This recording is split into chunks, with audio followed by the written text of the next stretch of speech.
based on real events. Mikhail sat at the table, buried in a pile of papers and frowning. How did his father keep all this in his head? If Mikhail had let everything behind these figures pass through his mind, nerves, and heart, he would not be looking at them now, like a student at a course notes, all the lectures of which he had skipped. And why had his father not let him in on the management of the company before, and not brought him up to speed? He had asked, and repeatedly. But his father was adamant.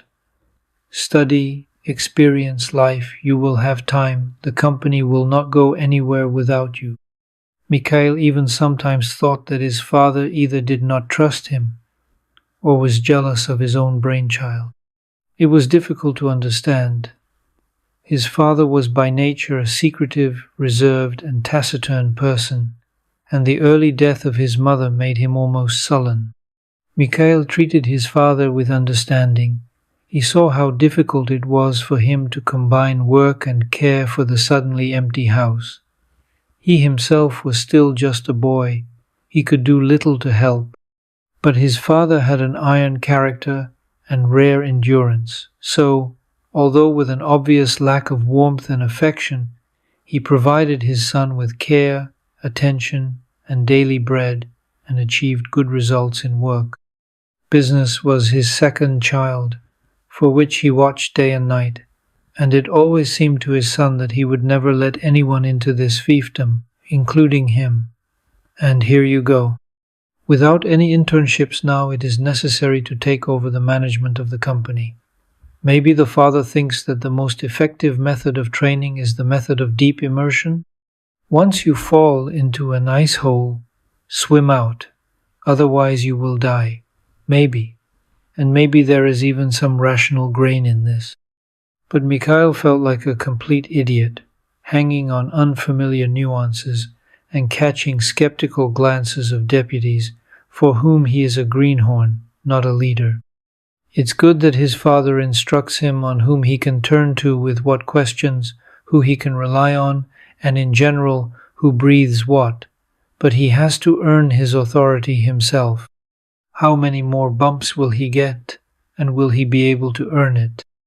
Look at Anatoly Vasilievich. He speaks smoothly, but his lips are pursed, and his eyes are coldly mocking, like, "Push, chick, maybe your wings will grow." Good people, of whom there are plenty in any place, have already reported that he has already seen himself in his father's chair. He should be more careful with him. He is a predatory man. At the thought of Anatoly Vasilievich, ready to catch him at any mistake, Mikhail dove into the financial report with redoubled zeal. 2 hours later, tired and exhausted, he was driving home through the evening city. The twilight had already given way to darkness, dispersed by street lighting and the multicolored lights of signs and shop windows. Near the Big Ben Club, Mikhail felt a sad sinking feeling in the pit of his stomach. I wonder if Ilona is there now, and if so, with whom? Although, what difference does it really make to him now? They both made their choice. If you look the truth in the eye, this outcome was practically predetermined. Ilona is the daughter of the director of an international company who has never been denied anything, has no idea where money comes from, is used to throwing it around and does not know its value. And yes, he is not a poor boy, but the income from their business cannot even begin to compare with the standard of living to which Ilona is accustomed. The father immediately appreciated everything. Mikhail did not understand then why, when he saw Ilona, whom he clearly liked, when his son looked at him questioningly, he only briefly said, "Chop your own log." The father, due to his life experience, understood well what his son would face. It was good that he did not say anything to him, a fool in love, and let him see for himself. Now, when he was exhausted by Ilona's constant whims and resentments about the fact that the perfume could have been bought more expensively, And the restaurant for the meeting could have been chosen cooler, and the flowers more exotic. Everything seemed in a slightly different light, but then, well, why? Why is she so attractive, so impossibly beautiful? Long chestnut hair, a chiseled figure, mermaid greenish eyes. Even now, after so many quarrels, disappointments, and breakups, a chill runs down his spine at the mere memory. But his memory also brought up unpleasant moments. He still remembers how she made fun of his sincere, but by no means posh friends, when he managed to drag Ilona to a party to celebrate his graduation from university. How she did not want to take into account the fact that in her father's absence, she had to go to the hospital to see his childless sister who had undergone an operation. Even then, he began to be overcome with surprise. Where did such a selfish character come from in such a beautiful appearance? The last straw was their attempt to vacation together. At that time, his father had just fallen through a profitable deal. He had to pay a penalty, and Mikhail knew very well how hard it was for him to carve out the money for his vacation in Malta. But Ilona had an urge to go to Mexico. You see, she had dreamed of seeing Machu Picchu all her life. Paying for Machu Picchu was more difficult for Mikhail than sailing to Mexico by boat, and he rebelled. The long accumulated tension found an outlet, and Ilona learned quite a lot about her complete inability to adapt to life and ignorance of its realities.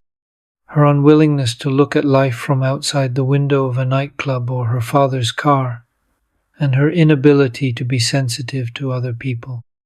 In response, Mikhail learned that he was a curmudgeon and a plebeian who did not understand what a precious diamond had happily fallen into his hands, and that an expensive stone needed an expensive setting.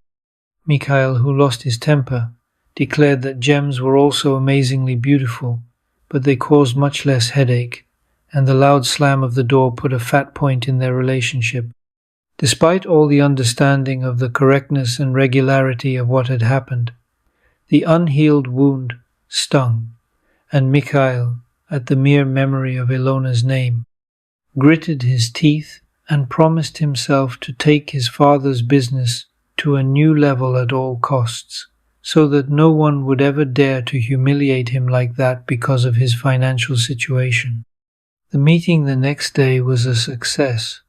He even managed to wipe the nose of Anatoly Vasilyevich, who tried to ask the newly appointed manager some tricky questions.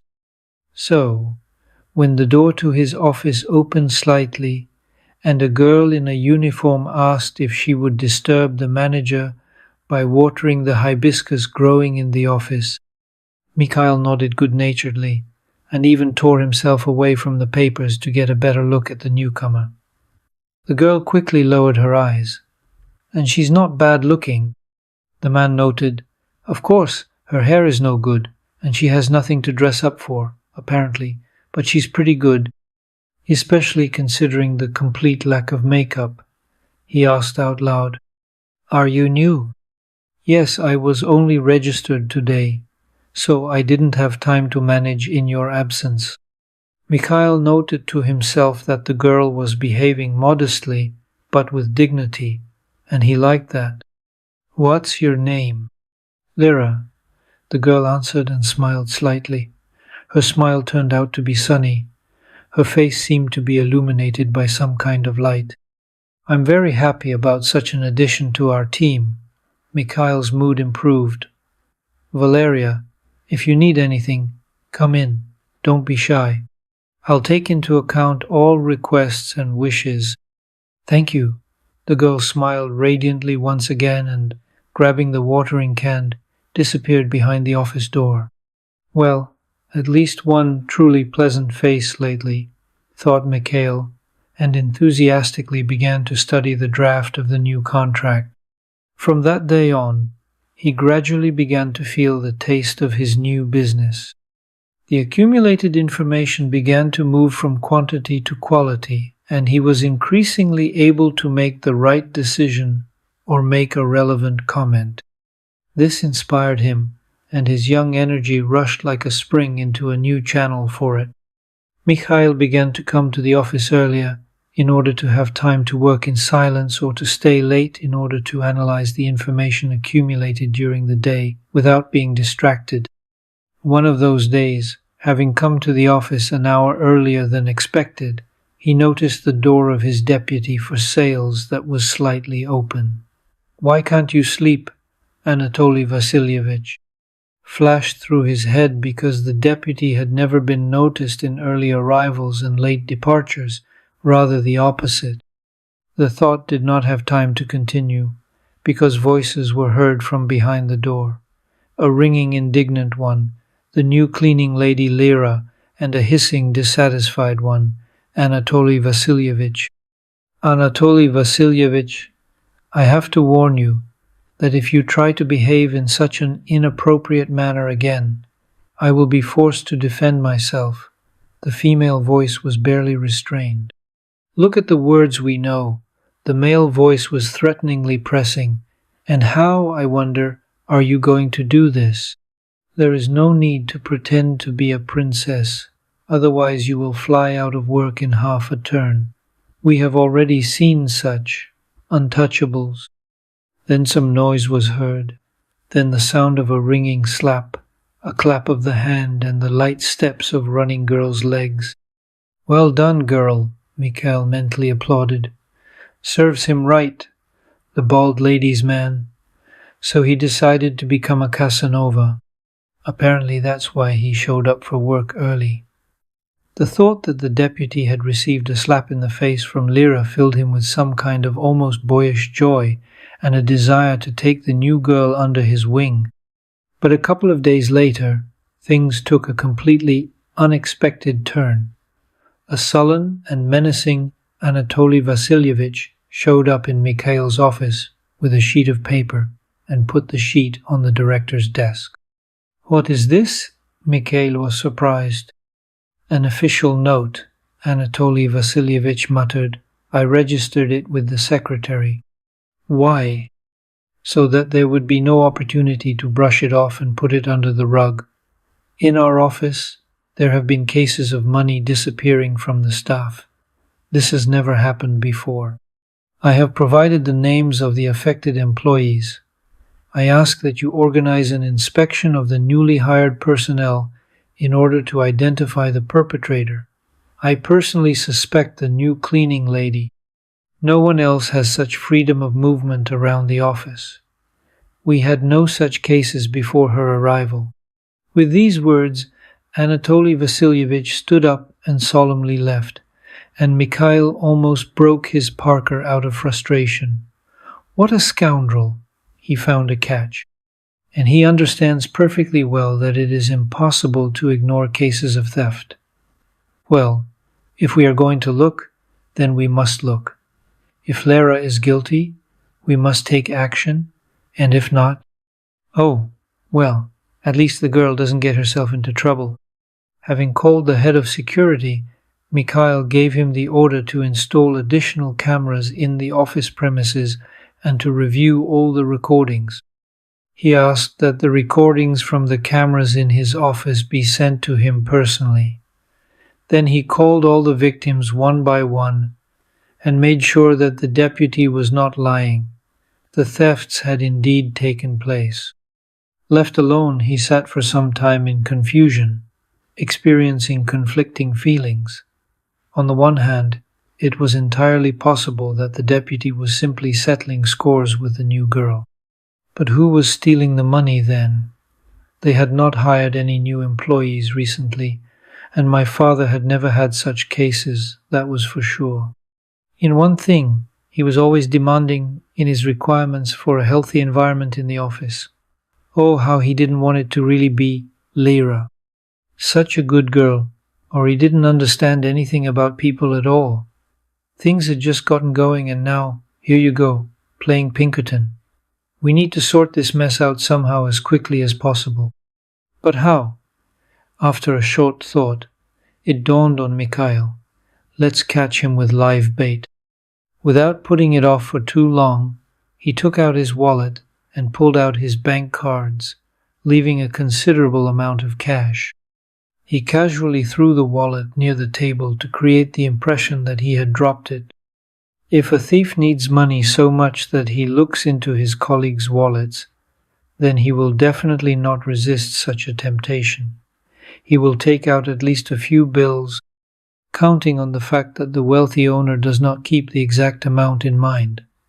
The wallet lay on the carpet very nicely, noticeable, unobtrusive, and visible on camera.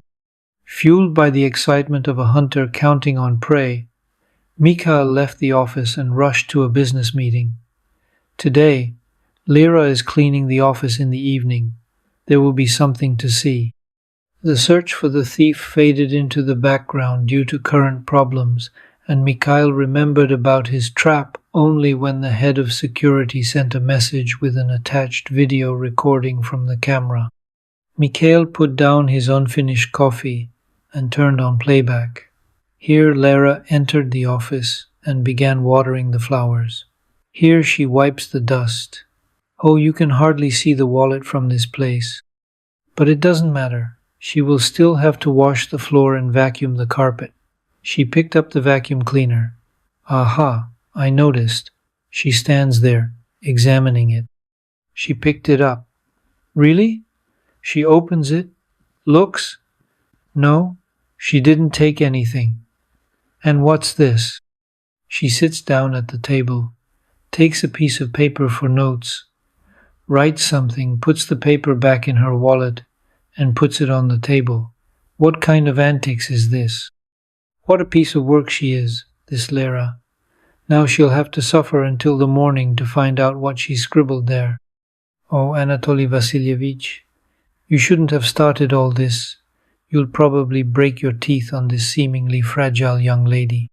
For some reason, he slept poorly at night, and before dawn, Mikhail went to the office. There was no one there yet, and the ill-fated wallet lay forlornly on the table, hiding yesterday's note. Mikhail impatiently unbuttoned the button and took out a folded piece of paper. On it, in clear, large handwriting, was written, "Thank you for the test. I think I passed it." Well, that's it. She saw through him instantly. Valeria is too smart and brave for a simple cleaning lady. I should get to know her better. The next day, Mikhail deliberately stayed late in the office, waiting for Lyra. The staff went home and silence reigned for a while. But soon footsteps, jingling keys, and the clatter of equipment were heard. Lyra was getting ready to clean. He assumed a concentrated look, knowing that she was starting the cleaning with his office. And indeed, the door opened slightly, and Lyra, seeing Mikhail, froze on the threshold. "I'll probably clean the other offices for now," she was about to leave, but Mikhail stopped her. "No, wait, I wanted to talk to you." Lyra approached the table and sat down in the chair opposite. Her eyes were calm and attentive. "You'll forgive me for this trick with the wallet, but recently some of the employees have been missing, and as a manager I was forced to react. I can't call the police to my own office." "I understand," Lyra responded softly. "The situation here is very difficult, including for you. Did you notice something?" "It's easier for me to notice than anyone else. I don't always clean the office before or after work. It often happens during the day, and they perceive me almost as an inanimate object, just some kind of moving device for a mop, and therefore they chat about things that they would remain silent about in the presence of others. In their understanding, a cleaner can count to 100 at most, so I already have a pretty good idea of both the moral and financial economic situation in the company." "It seems you have a couple of higher educations," Mikhail laughed. He was increasingly impressed by this smart and laconic girl. "No, only one, but a good one," Lara answered in the same tone. "Why I clean the office, please don't ask. It's temporary and there are good reasons for this." "Well, just like that, I seem to have found an ally, and now there is a threat of losing him. If it's not a secret, what made you most wary in the company?" Well, how can I tell you? If we compare a company to a ship, then there is a hole in the bottom, and a significant one. Your deputy for sales is clearly recruiting supporters. According to rumors, he has long had secret designs on the director's chair. As far as I understand, one of the lawyers is being persuaded to sign a knowingly disastrous contract with a company that, having taken a solid jackpot, can declare bankruptcy. After such a fiasco, you won't be able to hold on, and Anatoly Vasilievich, Lera wrinkled her nose in disgust at this name, will undertake to pull the situation out. It seems he has some kind of trump card in store for this, a kind of marked card up his sleeve. As a result, he, not without losses for the company and not without benefits for himself, settles everything and sits in the coveted director's chair. Curtain. You are just like Mata Hari, Mikhail said thoughtfully. With such analytical skills, you should be my deputy for sales. Let's have a cup of coffee. My office doesn't need to be cleaned today. I'll brew the coffee myself. 10 minutes later, they were already sitting at the table, holding a steaming drink in their hands. The conversation went in a different direction, and it turned out that Lera was a very interesting conversationalist with a broad outlook, remarkable intelligence, and an ironic view of things. Mikhail said goodbye to her with regret, realizing that keeping her longer meant making her stay at work almost until the night. He slept very poorly that night. He imagined Anatoly Vasilievich's predatory grin and the notorious failed contract in his huge hand. Then he dreamed that he was catching up with the fleeing Lera, and when he caught up, he discovered that it was Ilona who was mockingly laughing right in his face. He got up in the morning gloomy, and with a heavy head dragged himself to the office, wondering who the thief was and how he could fish out this dummy contract from the general mass of contracts being concluded. Both that day and the next few passed in the aforementioned torments, to which were added thoughts about where he could invite Lera so that the atmosphere would be relaxed and would not strain her with excessive demands on the visitor. He couldn't sit on a bench with her in the park. After much thought and searching for accessible leisure activities on the internet, he decided to try a country horse ride. Lera is an athletic-looking girl, and the event is both casual and unconventional. Having perked up a bit, Mikhail rushed to work, and the first thing he saw in the reception area was the head of security. Any catch? He immediately understood the reason for the visit. The head of security nodded and followed his boss into the office. Finally got it yesterday. The head of security took out a tablet, found the necessary entry, and handed it to Mikhail. He took a closer look. The video showed a middle-aged man entering the office and starting to look into the desk drawers. He found a banknote in one of the drawers, quickly put it in his pocket and hurried to the exit. As he left, he turned to face the camera. Holy cow! It was Viktor Sergeyevich, their legal advisor, one of the oldest employees. What happened to him that he decided to steal? Thank you for your good work. You deserve the bonus, honestly, but this information should not be available to anyone except you and me. At least for now. I hope you heard me? The head of security nodded affirmatively and left the office, and Mikhail ordered to call a legal advisor. Viktor Sergeyevich entered, squinting short-sightedly and hesitantly sat on the edge of the chair. He looked so confused that Mikhail even felt sorry for him. But the theft had to be stopped, and a dancing man with a video recording set to play lay down on the table in front of the culprit.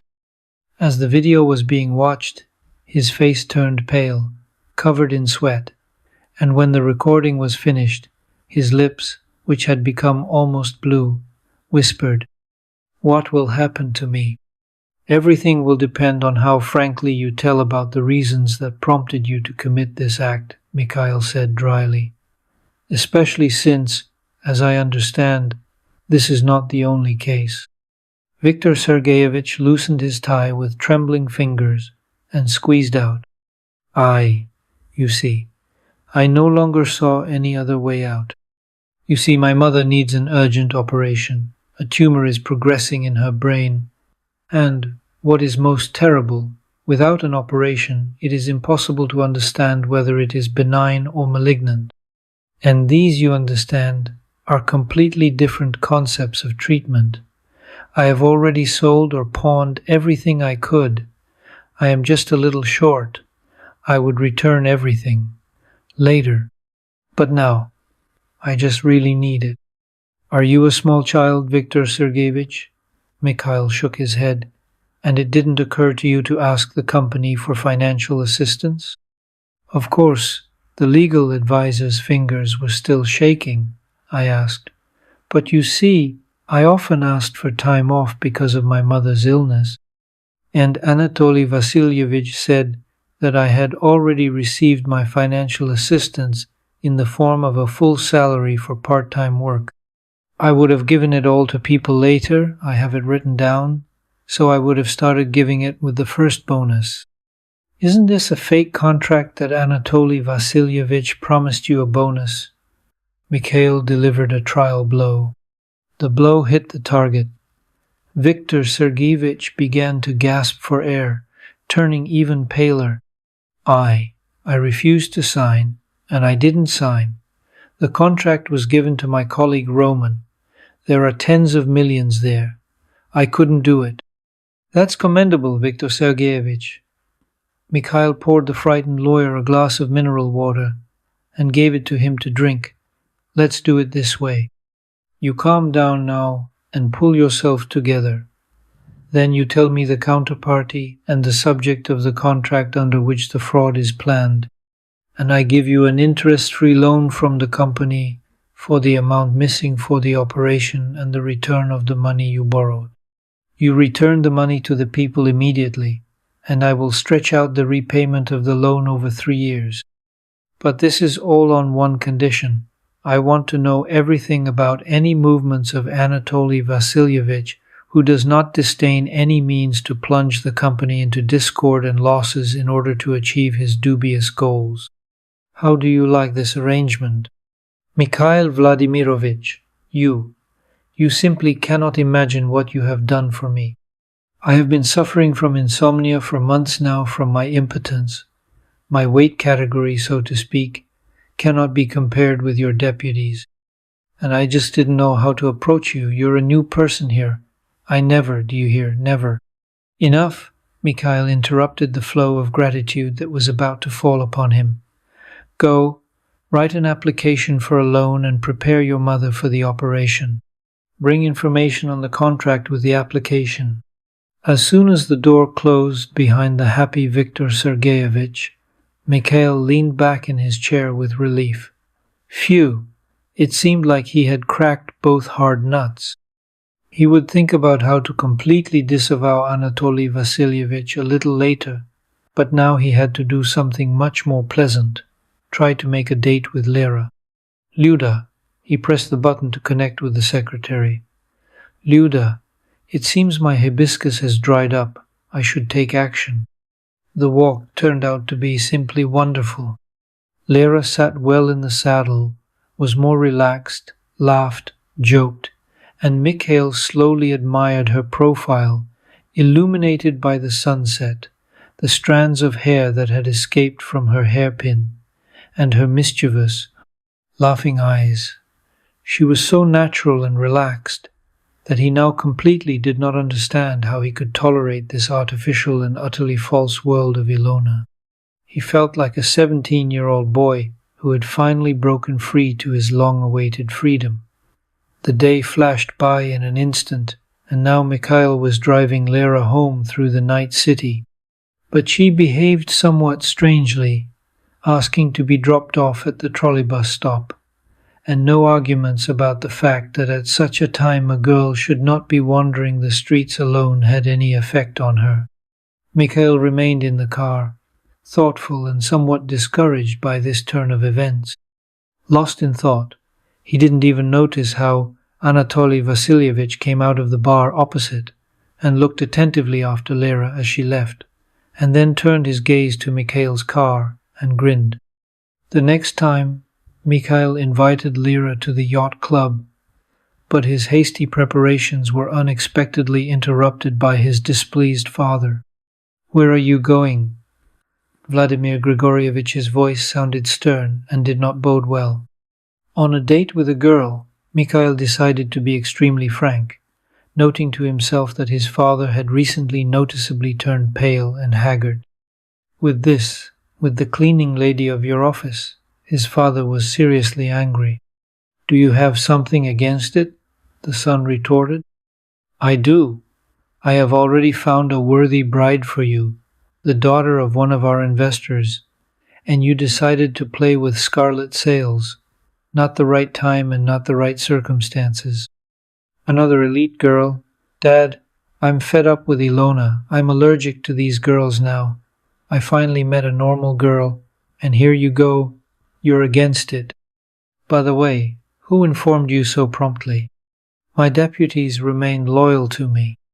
"Oh, deputies? Maybe the deputy for sales. Well, then it's not surprising.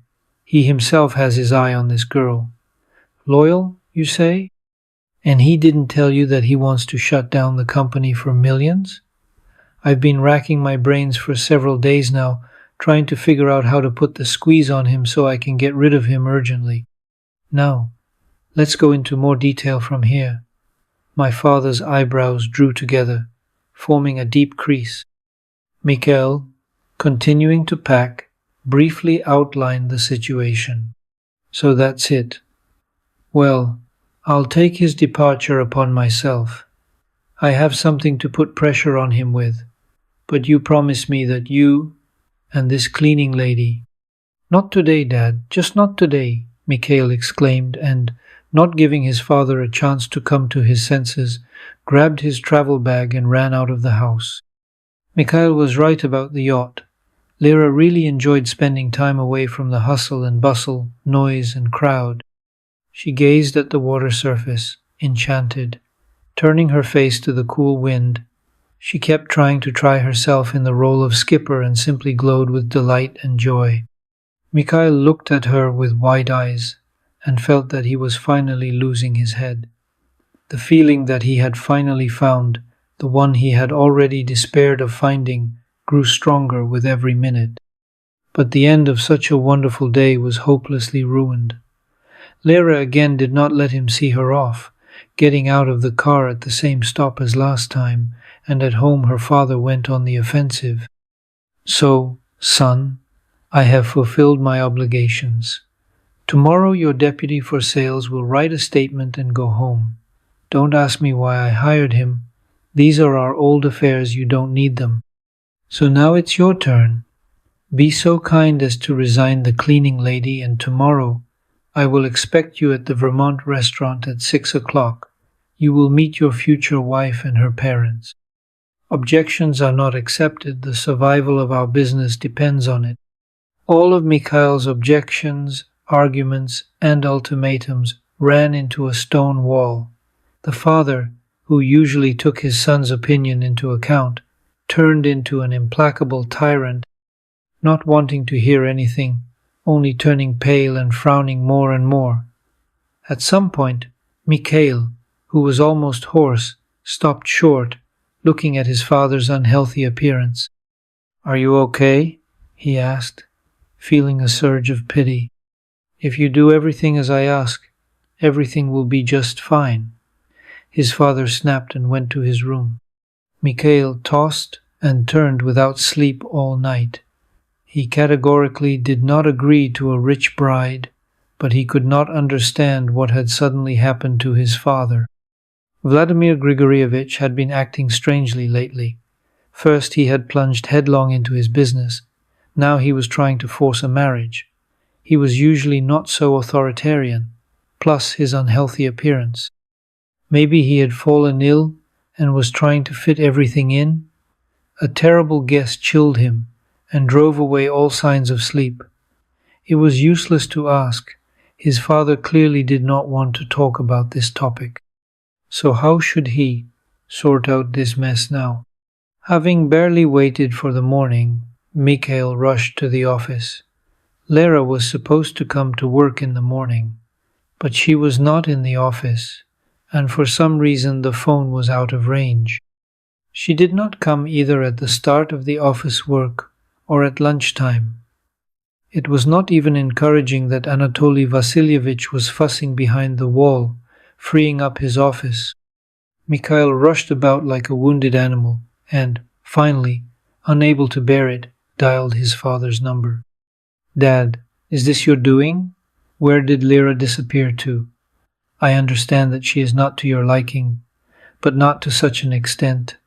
After all, I am not a puppet to manipulate my life so unceremoniously." "Slow down." His father's voice was impenetrable. "I have no idea where your Lyra went. I still need to communicate with your passions. I'm expecting you at 6 o'clock. We can sort things out with Lyra tomorrow." Mikhail slammed his fist on the table in rage. Another bad streak has come. He can't not go to the meeting with his father's investor. Another question is whether he wants to marry his daughter. But Lyra, what happened to her, and where did she go? He showed up at the Vermont restaurant on time. His father, his investor, and his wife were already at the table. The only thing missing was the bride. Maybe she won't come at all? Mikhail thought hopefully, and, having barely greeted those sitting there, buried his nose in a plate of salad, breaking all the rules of decency. His father and partner pretended not to notice anything and continued to chat casually. "Oh, here's our Valeria," his father's partner suddenly said joyfully. "Sit down, dear. We're already hungry."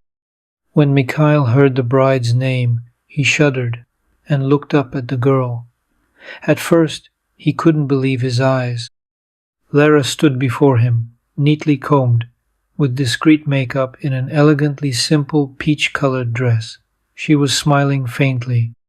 Mikhail first jumped up, then, coming to his senses, sat back down on the chair, not taking his eyes off the girl. "This is my daughter, Valeria," her father's investor introduced the girl. "And this is Mikhail, Vladimir Grigorievich's son," he addressed his daughter. Lara nodded, smiling with only the corners of her lips, and Mikhail was overcome by a wave of heat and again stared at the ill-fated salad. "But how? Lara, is this the same bride? Is this a prank? It doesn't look like it."